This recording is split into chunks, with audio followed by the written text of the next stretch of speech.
Good morning. Welcome to the JP8 report. This is James Pierce with the JP8 report, episode 416. Welcome. Welcome for a very sad day in America. This is unbelievable. I'm changing my format this morning a little bit because, I always do America 250 on the JP8 report. But I'm going to save this maybe toward, you know what? No, I'll save it. I'm going to just put it right there because I need to get back to it because that deals with Canada and the ramifications from Canada back in 1776. All right. But yeah, thank y'all for tuning in. If y'all watched the morning brief this morning, I'm sorry if I went out on a tangent. I'm sorry, but not sorry, because I'm tired of the rhetoric coming from the left. And the ramifications from that rhetoric came that close to costing the lives of many people, civilians, people in our government, and quite possibly the president. This is unbelievable. The stuff that's got to end. And what I'm talking about is I'm not even going to get into the intro where I tell you, well, let's do it like this. We're getting started. Click that follow button. Click the little bell. Toggle down to where it says follow. Click the follow and give the episode a like. You can chat with me if you want. Please share this. This is stupid. But the rhetoric coming out of the left has got to stop. These anti-fascists, the Antifa people, the leftist Democrats, the communists, the socialists, the people that hate Trump. Everything about Trump they hate has got to cease. This is unbelievable. See, I'm already agitated about this junk. So if you're not following what's going on in the news, this is what happened. About 6:15 this morning, I'm getting ready for the morning brief. I'm psyched that I do that now, right? And I'm listening to Chad Prather on Before the Noise, calming myself down. If you don't listen to Before the Noise from Chad Prather, you need to go watch it. He was talking about faith this morning. He was in Mark chapter 6. He was going pretty good. And then I get the breaking news. The breaking news from the New York Post about the FBI thwarted an attempt on the White House during the UFC event. And when I read the article, I read the New York Post first, and I went, you know what? It's easier to breaking news. Hold on. Vance vows no American money to Iran under deal. Okay? No American money to Iran at all. And I'll get to that in just a few minutes after I get them doing this. The press is complicit in how they cover our president, and they are complicit to everything that happens in our country. They don't care. They hate President Trump. They hate everything Republican, everything GOP, everything conservative. They could care less. All you have to do is watch ABC, NBC, you got CNN, MS Now, or whatever they call themselves these days. The New York Post, the New York Times, the Washington Post, where democracy goes to die. Yeah, that kind of junk. Ask, how do they cover the president? How do they cover the president and Republicans? They don't. They cover it in a negative sense all the time. Why is it Newsmax and Fox can bring Democrats onto their stations and cover people fairly, but when you go to the other side, they hate everything Trump? George Conway was interviewed, and he put him on Fox News Digital, and he said, if he gets elected, well, first he's got to get through the primary. He will make sure that Trump gets convicted on a third time of being impeached. Really? Why? How about, this is what my plan is for America? You know what? That'd be a better thing. But these leftists hate America and everything Republicans so bad. All they do is get ideas into other people's minds across our country, and they develop nefarious ideas and plans that could cost lives of people. And this is what almost happened. Okay, so if you're not watching the news, this is what was announced this morning. All right? FBI disrupts alleged explosive drone plot targeting a White House event. So on June 10th, they uncovered a plot. 23 people were arrested. They were using chat. They had a complex ambush scenario, and they were in the execution phase of it. Remember, that was June 10th. The UFC event, it was going to happen at the White House. The UFC event was on the 14th. 80,000 people were on the ellipse. Another 4,300 people were on the south grounds of the White House, along with the president. So before I read this is what was going to happen. They were going to take drones, put explosives on them, and fly them into buildings by the White House. They create a mass panic. And then these yahoos, criminals, treasonous, but then in the ensuing panic, they had a pre-planned sniper team that was going to engage and kill civilians fleeing the scene. So that was phase one. Well, phase two. So drones fly into buildings, blow up. People panic. They start running, rushing out of the area, sniper attack, kill as many civilians as possible. And then they had another team that was going to rush the White House gates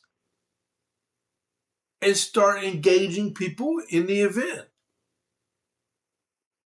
Engaging people in the event, there was 14 Medal of Honor recipients there, law enforcement officials that were escorting fighters. The fighters were there. Dana White was there. The President of the United States was there. His wife was there. Several hundred members of the U.S. military was there. And they were going to engage and kill as many as possible. This is the rhetoric that is happening in our country today, because people hate our country so much they want to kill us. Does July 4th of 1776 mean anything? What we gave to our country to be able to survive. Whatever happened to talking our differences out? The Vice President of the United States was on TV just a little while ago. He said he was just briefed on the attack right before he went on air. I mean, the proposed attack, right before he came on the air. He said people used to talk about things. Now, they drive the rhetoric so high that people hate each other and they never talk to each other again. And the only remediation they have out of the whole thing is just destroy your opponent. You kill them. That's all they want to do. How are we going to live in a country for 200 or more years?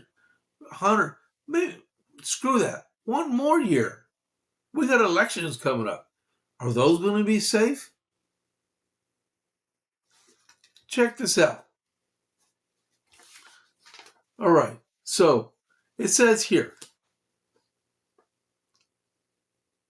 the FBI and his law enforcement partners disrupted an alleged plot targeting this weekend's UFC Freedom 250 event in D.C. 5 people were in custody, and investigators identified 23 people as part of a potential network of plotters. The alleged plan involved using explosive-laden drones to hit, what is this, the Ukraine?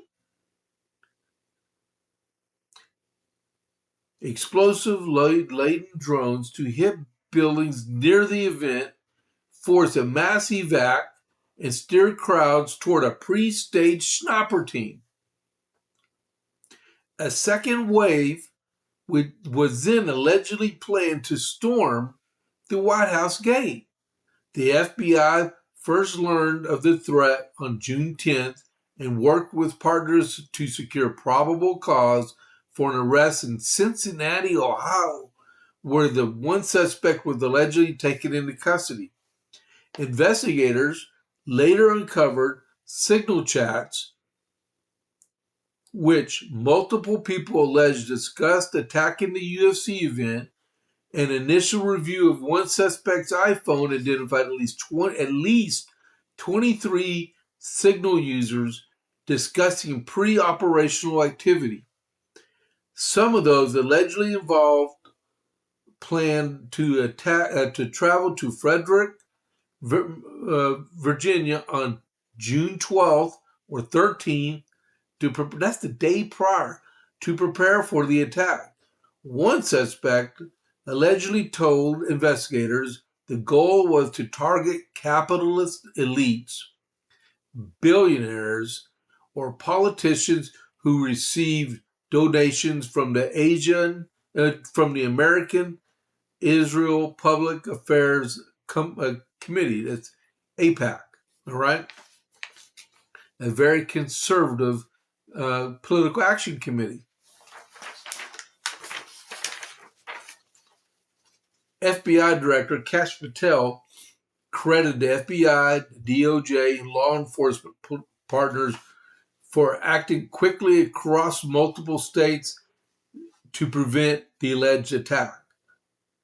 Thanks to the rapid action of the FBI, our partners, and the DOJ in a multi-state operation, multiple individuals are now in custody in allegedly planning attacks that were stopped cold. Patel said the operation showed the FBI's ability to respond quickly when threats emerged, while the result represented the best of investigative work.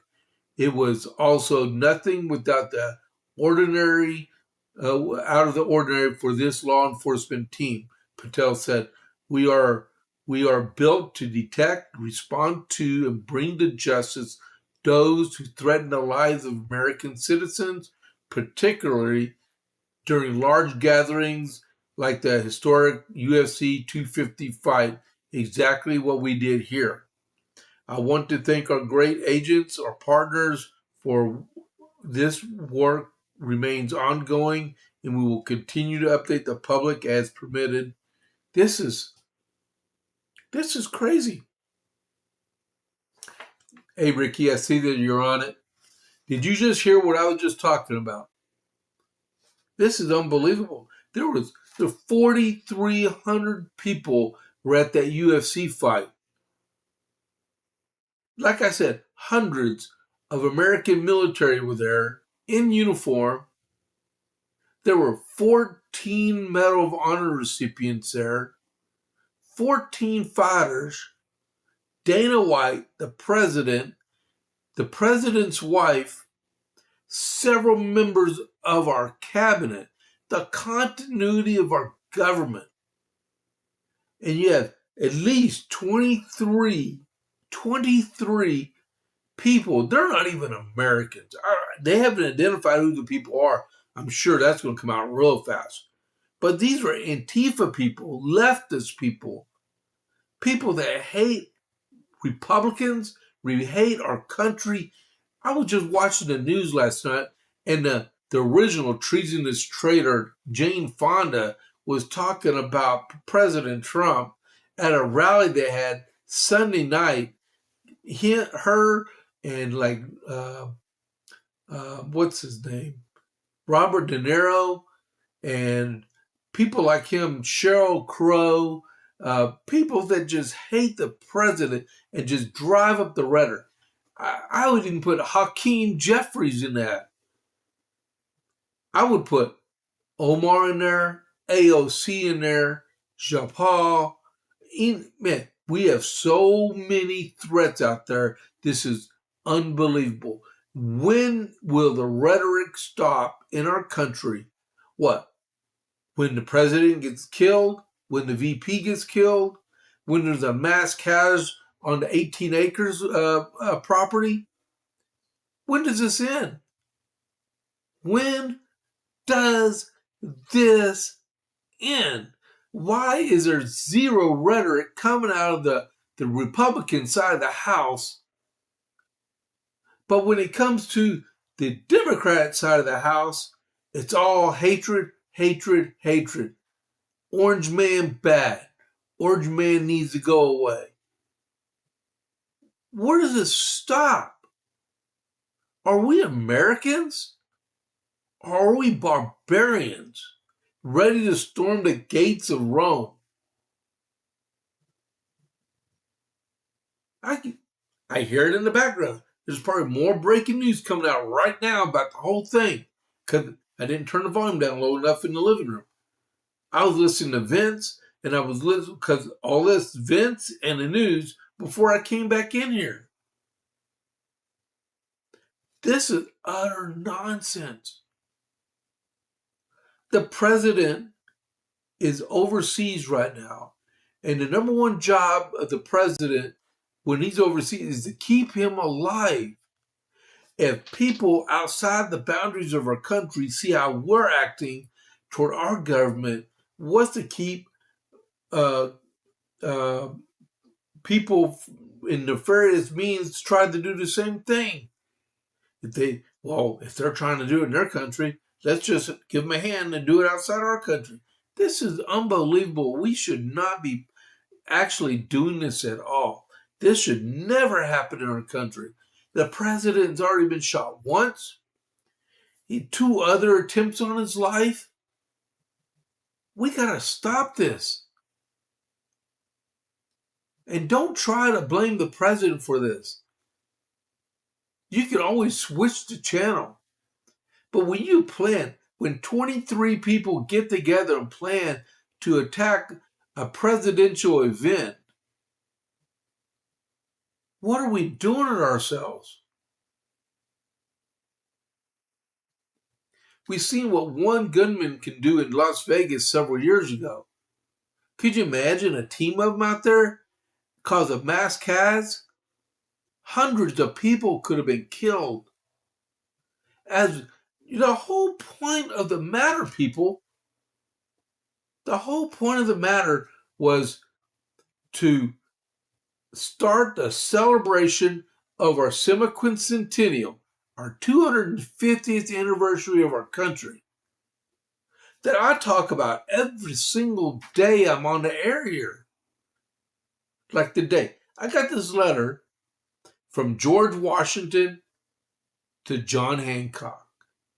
I'm talking about a terrorist attack that was thwarted, barely, when I should be talking about our founding fathers. And I'm talking about people who want to kill Americans. What gives? What level of insanity persists out there where Americans want to kill and murder? Oh my goodness. I gave 33 months of my life in combat zones. And I never once, when I came back here, decided, I want to pull the trigger on someone. Man, what is wrong with us? I lost 5 people I know of, at least, that died for their country, died for the flag, died for the Constitution, And we get rhetoric out of the Democratic side of the House of the political spectrum, and I would include socialists and communists because they want to be associated with Democrats, that all they want to do is destroy everything. So what do we got to do? Plus up the security of our government people, of our president and vice president, hire what? 10,000 more Secret Service, double up the intel section of the U.S. Secret Service, double up the PPD, the VPPD, put Secret Service detail on every single cabinet member and House of Representatives and every senator. If you are a governor, do they need plussed up details from their state police officers? Where does it end? Are we that stupid and anger filled where we want to destroy other people because they don't believe in our way of thinking? We got issues in our country. We got issues. We got serious issues that need to be rectified. Now, I'm telling you right now, the problem isn't coming from the Republican side of the House. It's not. You don't see these terrorist events coming from the Republican side. Matter of fact, I'll put it to you like this. There's more stuff coming out about the SPLC. You ought to look at the rhetoric they're pushing because they're indicted now, and there's more stuff coming out about them. How they were using known extremist groups, which aren't Republican, these white supremacist groups, they were funding them to cause dissension in our country and cause racial incidents. It's already 8:22. I've blown the whole show. I've blown this whole show. This is unbelievable. I cannot believe that this is 2026, the 250th anniversary of our country. And we're talking about a group of people that allegedly want to destroy an event leading up to the celebration of our independence.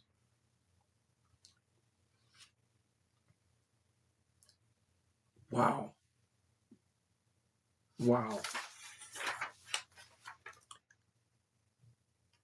I'm sure he said the investigation stretched across 12 FBI field offices. This was well coordinated. These people need to be tried and convicted. They are traitors to our country. They are traitors.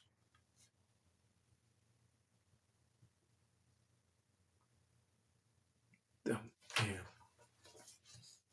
I could imagine watching this on TV and this event take off as planned. Wow. Does anyone have any comments about what I've been talking about? Or do people even care anymore? Something coming down about from the New York Post. Let me see. No. Okay. Yeah. Does anyone care? Do y'all want to put any comments in here? Because I think this is serious junk here. Serious. Okay. So I'll try to get to the America 250 stuff. I'm so far behind. I'm not even going to do with take care of Jay Stevens today with the armament shop. All right. Y'all know about Jay Stevens. He's a great guy. Man. Okay. Rain update. Friday is signing day in Geneva. All right. It is signing day. The memorandum. Matter of fact, the president just put out just a little while ago. The memorandum's already been digitally signed, so it's done. But it's going to be presented to everybody on Friday, 3 days from now. Wednesday, Thursday, Friday. Even in Washington, D.C., 3 more days. All right? Okay, I'm trying to calm down, people. All right? Hold on. Nope. Okay. So Friday is signing day. Uh, per President Trump, Iran agreed to never develop nuclear weapons and he denies the U.S. will be paying Iran millions of dollars. The the vice president said that this morning. Iran will not get one single red American cent ever. Don't believe the rhetoric. Don't believe about the nuclear weapon thing. There was this doctor that's on Fox News this morning. She was condemning the president over the memorandum that no one's read yet, but she says the the defining uranium is not enough. It needs to be plutonium, needs to put in the memorandum or in the final agreement because you can use plutonium making nuclear weapons. But when the president and the vice president said Iran will not have a nuclear weapon, they didn't say a uranium bomb or a plutonium bomb. They said nuclear weapon. Okay, that's inclusive to all materials, all radioactive isotopes that can be split to cause a nuclear explosion. Ooh, like hydrogen. Ooh, doggy, right? Don't believe anything in the press about the memorandum of understanding at all. Wait for it to come out. President said it may come out tomorrow or 24 hours from now. It might. Just be patient. The vice president said he trusts and praises President Trump's strategy. The president knows what he's doing.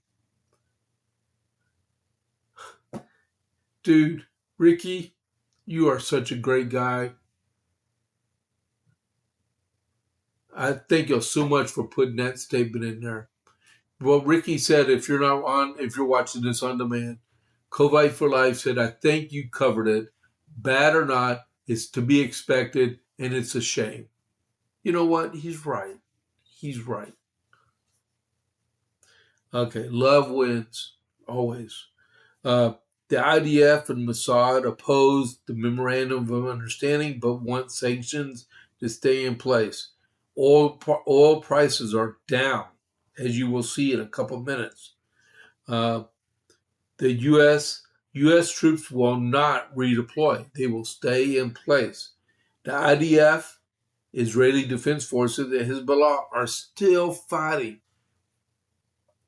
Hezbollah is still launching drones and rockets into northern Israel. They won't stop. And then Israel has to retaliate. And, they just keep going at it. There's like 2,500 years of death and destruction and hostility and hatred between these groups, and they just keep going at it. They have to stop. And the president said this morning, he said, he keeps seeing this fighting between Israel and Hezbollah. It's not against Israel and Lebanon. It's Israel versus Hezbollah. And he said, why not? What if we get Syria to take care of Hezbollah instead of Israel? Because Muslim on Muslim is different than Jew on Muslim. You know what? The president might have a good idea, but like they were saying also, the Syrian armed forces don't compare not one iota even bit close to what the Israeli military can do. But maybe we need to go down that road right there, right? Oman was excluded from talks over concerns. They were relaying information over to Iran without the permission of Qatar and the U.S. and UAE. They were being spies, right? Pakistan's president said the Iranian spiritual leader, that'd be the Ayatollah Mojtaba Khomeini, was playing a leading role on the Iranian side for the memorandum of understanding. Brent crude oil right now is trading at $80.75 a barrel. That's $80, almost into the 70s. That's the benchmark for the world's oil prices. West Texas Intermediate, about 7:15 this morning my time, was $78.32 a barrel. The Dow Jones yesterday closed at a record up 468.77. It closed at 51,673.03. And the stock market is opening up as I just said that. So we might get to take a look at it to see if it goes up even higher. All right. So that's our Iran update. True. Like I just told my wife, man, I don't need to check my blood pressure right now because it may not be nice. I'm still furious about this thwarted terrorist attack on our country.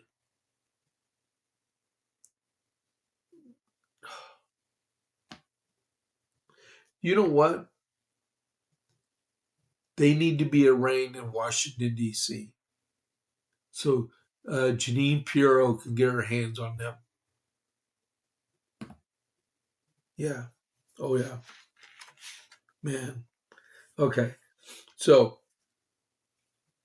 on the good side, we have 3 people. We're done with the Iran update. I'm going to calm down, but I'm going to go over 3 American heroes that just got approved for the Medal of Honor, and they may be presented the Medal of Honor on Thursday. Okay, the first one. So I'm going to read, but you won't see me because I'm going to put their pictures up on each one. All right. So the first one, Major Nicholas Dockery will be awarded the Medal of Honor. A life defined by leadership, selflessness, and an unwavering commitment to fellow soldiers is being formally recognized for actions taking place during combat operations in Afghanistan. As a second lieutenant leading a combined force of American and Afghan soldiers in Kapisa province on October 2nd, 2012, Dockery's unit came under attack from a large Taliban force armed with machine guns, rocket-propelled grenades, and small arms. Throughout the battle, Dockery repeatedly crossed open ground under enemy fire to rally friendly forces, reinforce isolated positions, and strengthen the defense. As the fighting intensified, he used his body to shield a fellow soldier from a grenade blast, led counterattacks against enemy fighters, and fought his way to an unconscious teammate who was being dragged away by enemy combatants. After rescuing the soldier and administering life-saving aid, he continued exposing himself to enemy fire while directing the fight and helping friendly aircraft suppress the attack.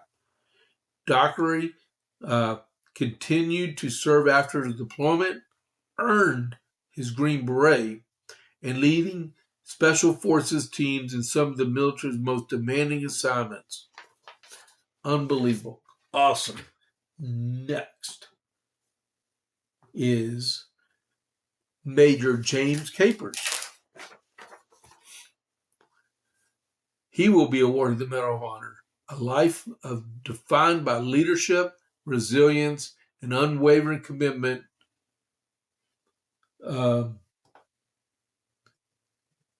to others is formally being recognized for actions taken during a reconnaissance mission in Vietnam.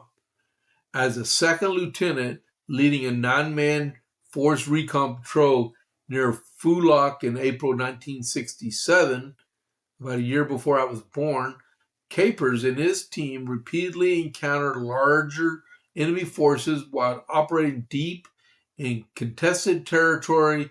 On the patrol's final day, an ambush left him severely wounded by gunfire and fragmentation wounds. Despite significant blood loss and extensive injuries, Capers continued supporting fires, coordinating his enemy's movements, and overseeing the evacuation, refusing to leave before his Marines. He remained in command until every member of the patrol was safely aboard an extraction helicopter.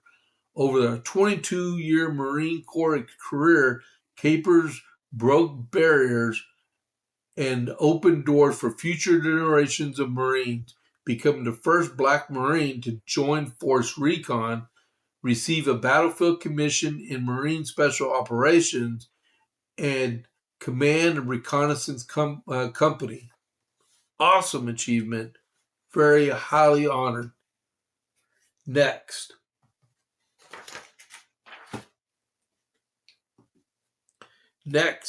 Colonel John Walter Ripley will posthumously be awarded the Medal of Honor.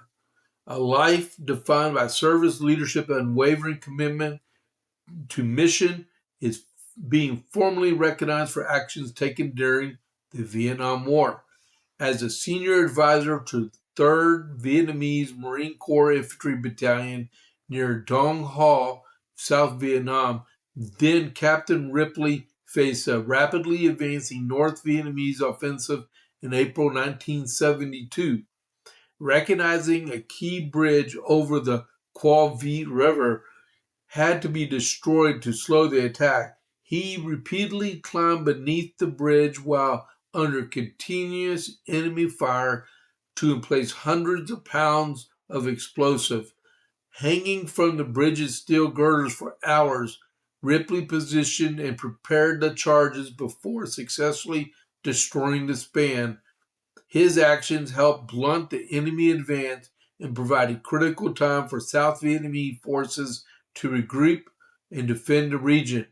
Known to generations as Marines as Ripley at the bridge, his actions became an enduring example of courage, initiative, and selfless service.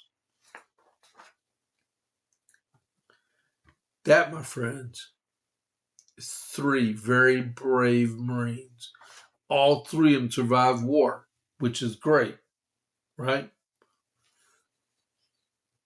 Man, we need more people like that in our country. We do. We need more people like that. Man, I don't need to go check my blood pressure. This is crazy. This, I don't know if it's going to happen now, but yesterday the president put out on July 4th at the Lincoln Memorial, the Washington Monument is a beautiful and safe Washington, D.C. We are going to host the most spectacular Trump rally of them all, a tribute to America, starting at 7 p.m. Eastern. This huge celebration will honor our country's people, spirit, strength, resolve, and triumphs. With the backdrop of the Lincoln Memorial and surrounding the beauty, a beautifully new reflecting pool, more than 300 members of our strong and talented military bands, orchestras, and ceremonial units will perform patriotic melodies and American classics. In my playlist, we have none of those people that put you to sleep and constantly complain as we celebrate our country and rally into the next 250 years. I'm glad he is optimistic. Oh, man, I'm so glad. This ensemble will be the largest formation of the joint military music and ceremonial performances in history. I really hope this can proceed. After what was discovered this morning, I really hope the Secret Service allows him to go forward with this. We owe it to our country to have this. We don't need the leftist hatred, pathetic rhetoric to keep coming out. We need to celebrate as Americans. Man, I really hope this can go on as done. Next, the president wrote yesterday, okay, if the Democrats want FISA because that's what they used to go after me for 3 years during my first term. I'm against FISA if it doesn't come with the Save America Act. Full version. Firmly attached to it. Make America great again. Okay, this is what he said. The Save America Act. All voters show photo ID. All voters must show proof of citizenship. No mail-in ballots except for illness, disability, military, or travel. No men and women sports. No transgender mutilization surgery for our children. Thank you for your attention to this matter, President Donald J. Trump. No Save America, no FISA. No Save America, no FISA. No Save America, no FISA. They taught me in the Army a long time ago. If you want to get your point across, you stomp your foot and say it 3 times. I'll say it a 4th. No Save America Act. Listen to me, Chucky Schumer, John Thune, Hakeem Jeffries. If you want the FISA, the Section 702, give the president and our country the Save America Act. Full stop. It doesn't need to go any further than that. Oh, to go along with that, since y'all want to talk all this rhetoric about intelligence, the president nominated James M. McDonald to be the next. He's currently the U.S. Attorney for the Southern District of New York. He's the president's personal lawyer. I'm sorry. And the president nominated him to be the U.S. Attorney for the Southern District of New York. And last one of the 2 senators, Chucky Schumer and Christy Gillibrand, pulled their little blue slip junk. But he was nominated to be the next U.S. Attorney for the Southern District of New York, which they need because they do a lot of anti-terrorist stuff there. Because Jay Clayton was just nominated to be the ODNI, which day after tomorrow is going to be the hearing to go with that. All right? Next, endorsements. All right?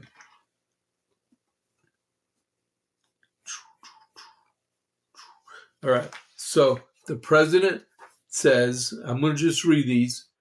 Congressman Barry Moore, an American First Patriot who has been with me from the very beginning.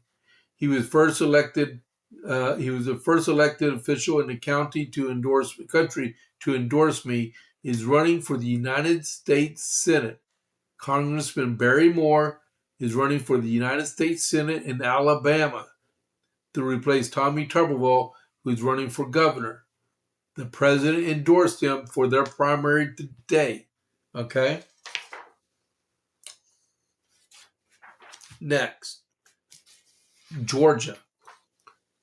Highly respected and very popular Lieutenant Governor Burt Jones is running to be the next governor of this great state of Georgia, a very special place to me that had a very big presidential election win on November 5th, 2024.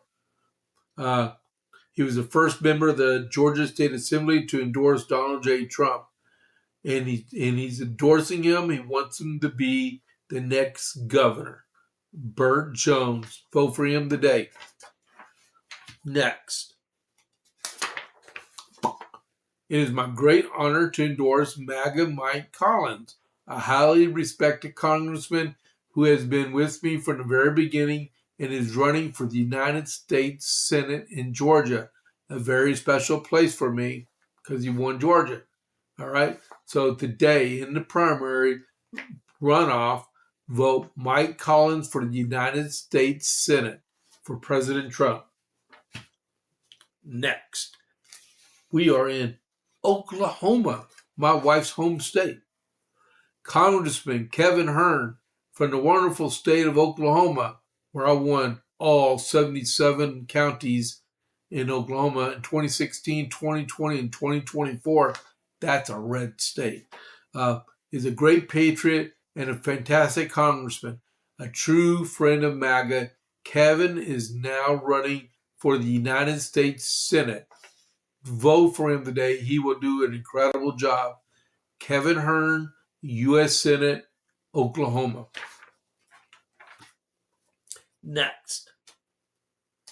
It is my great honor, It is my great honor to endorse MAGA warrior Mike Mazzei, who is running for governor of Oklahoma, a state which I love and won big. He is running for governor. Mike Mazzei is running for governor, and he's endorsed by Donald Trump. Vote for him today if you live in Oklahoma. Next, it is my great honor to endorse the great, and I said the great, T.W. Shannon, an American First Patriot who is running for Lieutenant Governor of Oklahoma. As the youngest House Speaker in Oklahoma history, National Chair of the Black Voices for Trump, and as a former senior appointee to the U.S. Department of Agriculture in my administration, T.W. has proven that he has the courage and wisdom to deliver strong results for the incredible people of his state and nation. So, T.W. Shannon, Lieutenant Governor, State of Oklahoma. The last endorsement, and it's already 8:47. Wow. Okay. It is my great honor to endorse MAGA warrior Jackson Laymeyer, who is running to represent the fantastic people of Oklahoma's 1st Congressional District and has been with me from the very beginning of our movement to make America great again. Hold on.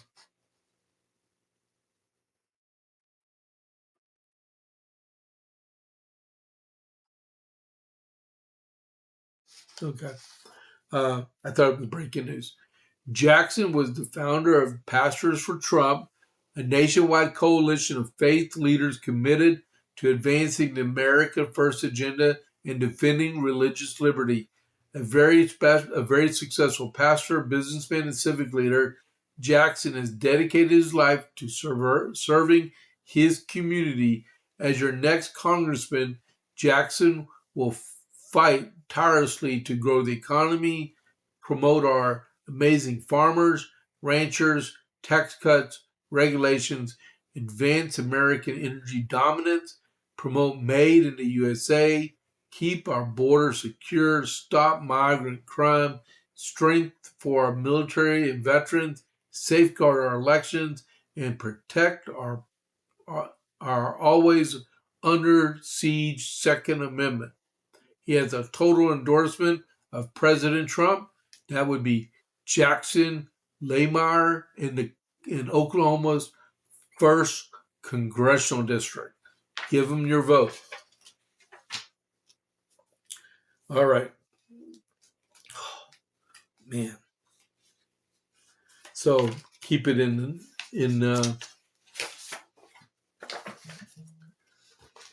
All right. Don't forget, click the like button for the episode and please follow the podcast, please, okay? Man, I'm losing my voice. I cannot believe that. Hold on.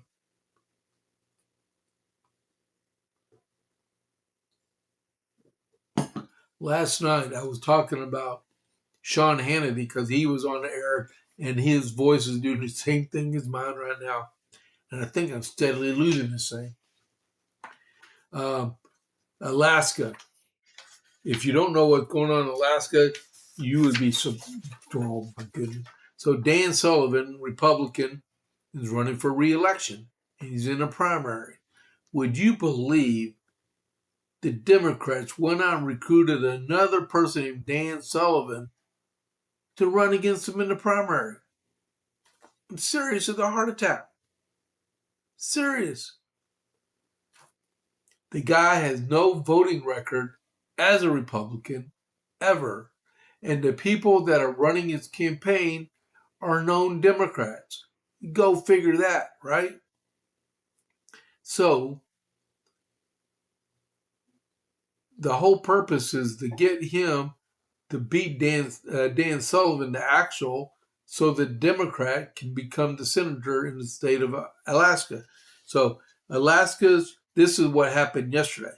Alaska's Division of Elections determined Monday that Republican Senator Dan Sullivan's challenger, who is running with the same name, is non-eligible for the Senate primary in August because his candidacy was not done in actual good faith. Both candidates are seeking the Republican nomination and would run against former Alaska Representative Mary Patola. And yeah, she's a tool. Both men are running as Dan Sullivan, but the senator's middle initial is an S, while the other one is a J. Alaska Division of Elections Director Carol Beecher said evidence shows Daniel J. Sullivan chose the name and party because it was the same name and party as another candidate with an attempt to confuse voters. The declaration of candidacy was not filed in order to declare an actual good faith candidacy for the office of the United States Senator, but was instead filed with the purpose to confuse or mislead and hereby compromise the ballot's fairness and neutrality. And he's under investigation by the Federal Elections Commission also. But there was, yeah. So hopefully this remediates that and that he can go on, win a nomination, and then defeat the socialist Democrat that he's facing, right? And the only reason why she was a congresswoman from Alaska was ranked choice voting, which was a hallmark of Lisa Murkowski, who needs to leave too, all right? Congratulations, Mr. Senator, and got rid of your opponent that wasn't even really an opponent. He was an obstructionist, okay? Next. We'll go back to California real quick, okay? I'm almost out of time here. Oh my goodness, man. San Diego County ballot box remains sitting along a roadside more than a week after election day. 2 weeks, okay? The official ballot box was still standing Friday on Hilton Head Road near the entrance of Hilton Head County Park in Rancho, San Diego, days after the June 2nd election was wrapped up. One resident, her name is Stephanie Milani, said she was stunned to see the ballot box apparently untouched when she first noticed it on Thursday. To me, it was actually very alarming that there's a ballot box still there at this length of time and not had been picked up. Her biggest concern is whether voters who use the drop box could be certain their ballots had been collected. If somebody in the neighborhood had put their ballot in there, do they have any assurance that it was picked up or just sitting there? The concern prompted a response from San Diego County Register of Voters, which insisted the ballots had been secured on election night. According to the office, the drop box was available for use May 5th to June 2nd, was locked on election day, but it was still there. It's supposed to be gone. What if someone would have put a ballot in there? How do we know that the ballots were actually collected? The ballot box should not still be there at all. All right. You know what? It's already 8:54. Let me go over this real quick. George Washington, John Hancock. I do myself the honor to transmit Congress a copy of a letter covering copies of other papers which I received yesterday evening from General Sullivan. The intelligence communicated by him is pleasing and interesting, and such as to must afford the greatest satisfaction if the conduct of Canadians have discovered since his arrival among them is ingenious and sincere. His account is contrasted by General Arnold's letter to General Schuyler, of which a copy is also transmitted. General Sullivan mentions his having given commissions to some Canadians as a measure of founded necessity and requests my approbation of it, but not considering myself empowered to say anything upon the subject, it may not be improper for Congress to give him their opinion in this instance. I have also included copies of General Schuyler's letters received at that time. They contain accounts respecting the Indians variant from which were reported by Mr. Kirkland, but amounting to the same thing and probably the savages attacking our frontiers. By last night's post, I had information of the capture made by our armed vessels of one of the transports with a company of Highlanders on board, bound to Boston, and the includes the extracts from General Ward's letter to give me your intelligence more particularly. There are accounts in the city mentioning other valuable prizes, but as General Ward has said, nothing of them. I fear they want authenticity. I beg leave to mention that as a sum of money will be wanted by our military chest by the time it can be sent for pay. And that's all that really comes out about this letter. All right. But I owe it to y'all to read this. Okay. So we have Pints and Politics, Area 254, this Thursday at 6 p.m. It's in the old Kmart shopping center just north on Fort Hood Street in Killeen at 6 p.m. Okay. I'm going to go back and get ready for this right here because we are almost out of time. Don't forget, okay, I'm on the air Monday through Friday, 6:30 to 7. We'll do Eastern time. 7:30 to 8, and then from 9 to 10 with the JP8 report Eastern times, okay? Thank y'all very much. I didn't get to everything.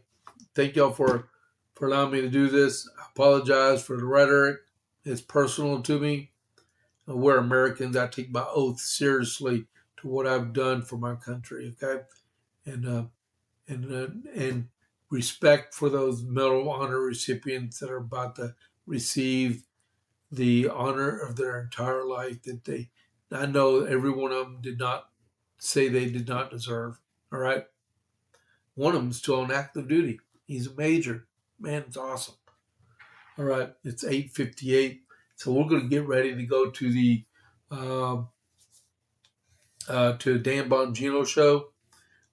Give him a listen. I'm sure he was on Fox and Friends this morning as I was going on the air for the morning brief. So he's already had a long day. All right. So what do we got here? It's 8:59. I'm going to go ahead and do our raid over to him. I'll see y'all tomorrow morning. Thank y'all very much. I'm going to put it on my end screen here. You can catch me on X. You can catch me on Facebook, YouTube, and True Social. All right, those are my ones right there. I'm going to initiate the raid, the Dan Bongino. There it is. Hitting the confirm button.